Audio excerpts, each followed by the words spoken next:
Hello guys, happy Dasara. Welcome to my mini vlog. So ఇప్పుడైతే నేను నా దసరా డ్రెస్ అయితే చూపించబోతున్నా. కొంచెం వెస్ట్రన్ స్టైల్లో తీసుకున్నా, కొంచెం డిఫరెంట్గా. ఇది వచ్చేసి నా యాష్ కలర్ జీన్స్ టాప్ వచ్చేసి కొంచెం డిఫరెంట్గా తీసుకున్నా, వైట్ కలర్ది.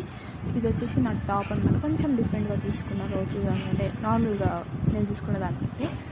సో ఇది వచ్చేసి నా ఓవరాల్ లుక్.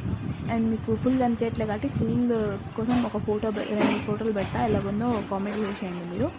సో ఇది వచ్చేసి నా ఓవరాల్ లుక్ అనమాట. అండ్ ఈరోజు పండగ కాబట్టి మా ఇంట్లో టిఫిన్ ఏంటో చూస్తారా, సేమియా. సో సేమియా టిఫిన్.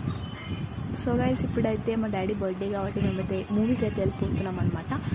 సో నేను వచ్చేసి దీనికి హీల్స్ బాగుంటాయి అని చెప్పి హీల్స్ వేసేసుకున్నా. నేను మా తమ్ముడు కూడా తీసేసుకున్నాడు కొత్త బట్టలు. సో మేమైతే ఏ మూవీకి వెళ్తున్నామని చెప్పి మీరైతే గెస్ చేసుకోండి. అండ్ ఈవినింగ్ కూడా ఒక డ్రెస్ వేసుకొని మీకు ఫొటోస్ పెడతా లాస్ట్లో, అది కూడా ఎలాగుందో కామెంట్ చేసేయండి. మేము ప్రెసెంట్ ఎల్బీ నగర్లో ఉన్నాం.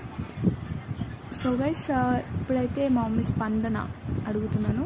మా మమ్మీ స్పందనకి అసలు ఇంట్రెస్ట్ లేదు కాబట్టి, ఎందుకంటే పాపం చెయ్యి తన గోరు తనకే దాకిందంట చెయ్యికి. సో అందుకే ఇంట్రెస్ట్లో లేదు. ఫైనలీ మేమైతే రాజధాని థియేటర్స్కి అయితే వచ్చేసామన్నమాట. మూవీ గెస్ట్ చేయండి మర్చిపోకండి. సో ఇది వచ్చేసి నా ఈవినింగ్ లుక్ చూసేయండి. అండ్ ఇది బాగుందా అది బాగుందా అని చెప్పి మీరు నాకు కామెంట్, అంటే ఏది మీకు నచ్చింది అని చెప్పి కామెంట్ చేసేయండి. నాకైతే రెండు నచ్చేసినాయి. ఇది మా అక్క నేను కొంచెం ఆపోజిట్ కానీ సేమే తీసుకున్నాం. So bye, thank you.